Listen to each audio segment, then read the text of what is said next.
Hello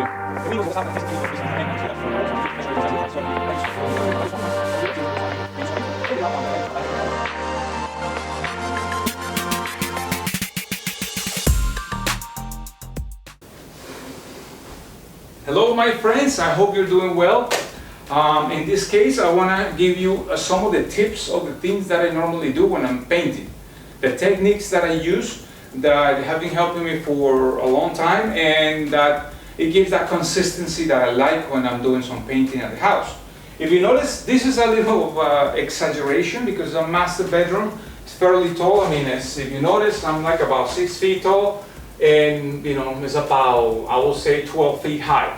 So normally you will find ceilings that are 8 feet tall, or walls that are 8 feet, 9 feet, but this one is an exaggeration, and it will help me as well because it will actually enforce the technique that I have, that will give you more consistency, and that will make you a little more efficient, right? So what is it about?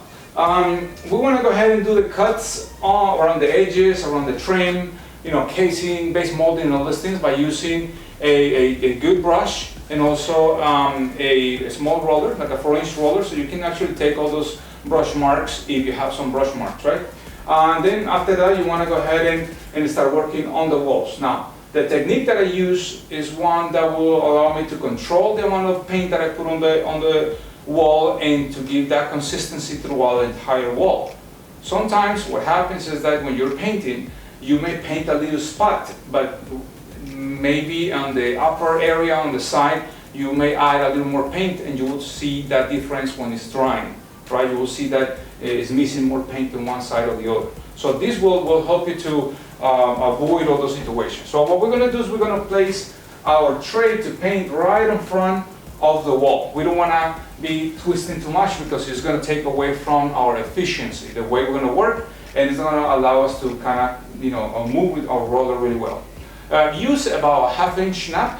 Normally what I do is that I use the Worcester roller covers. They're really good. A lot of their products, I work with them. They're really efficient, so I encourage you to take a look at good product tools to work with, right? And then, after that, I use a nice extension so I can actually reach all the way up and down, right? So I'm going to cover, instead of working horizontally, I'm going to work vertically so I can actually see where my wall is actually covered. So I'm going to give you an example.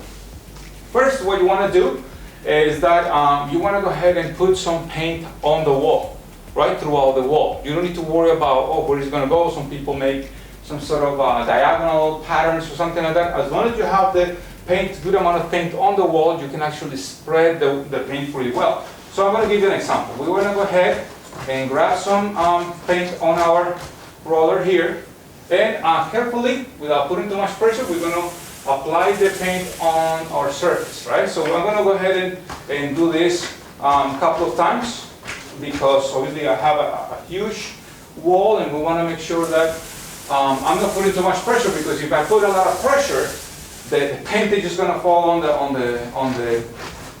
the base or on the floor, because obviously you want to make sure that the paint is right just on the wall. You don't want to put too much pressure, right? So okay, I'm going to put a little bit more. Obviously around the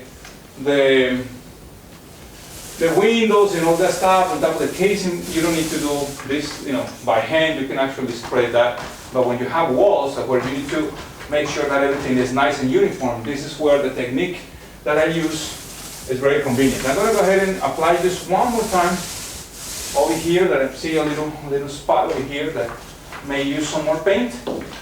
And later on, we're going to go ahead and apply that technique that I'm talking about, right?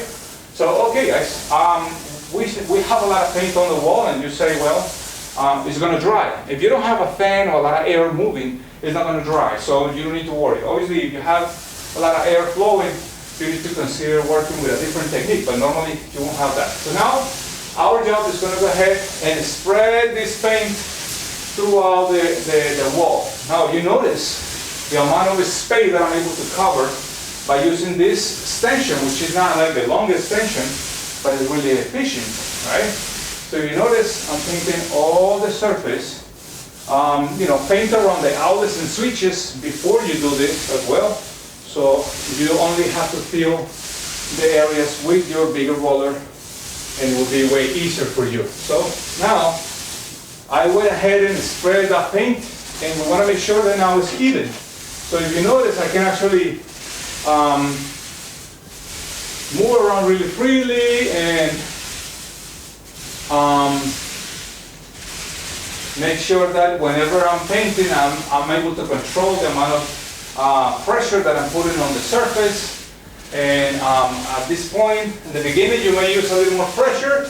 At the end, you want to make sure that you just correct all the little seams, the little veins that are there. So now, for the last one, if you notice, I'm just putting enough pressure for the pressure that you have on the roller itself and on the hole that you're using to carry out with the roller coat, right? So this is how it is. Obviously, looking across the wall, on the side on an angle, when you have a little bit of light reflection, will help you to avoid all these little veins. So if you don't have a lot of lighting, you want to go ahead and put a lamp on the side so that angle can give you the look that you're looking for. So I'm looking through the entire thing and I notice that everything is pretty much level. I don't see lines of imperfection. And I think that this section is pretty much done. And that's how it is. What else can I tell you? This is one of the nicest techniques that you can use. If you have another technique that we can use, please let us know, because a lot of people have a lot of knowledge. A lot of people have been working in this for many years, and that's pretty much how we want to handle this. So let's go ahead and if you're not a subscriber, subscribe. I would love to hear your comments. Please hit that little notification bell, and I'll see you in the next video. Bye-bye. Thank you for watching my videos. Don't forget to subscribe, hit the little notification bell over there, and see any of these videos that are around me. I'll see you soon.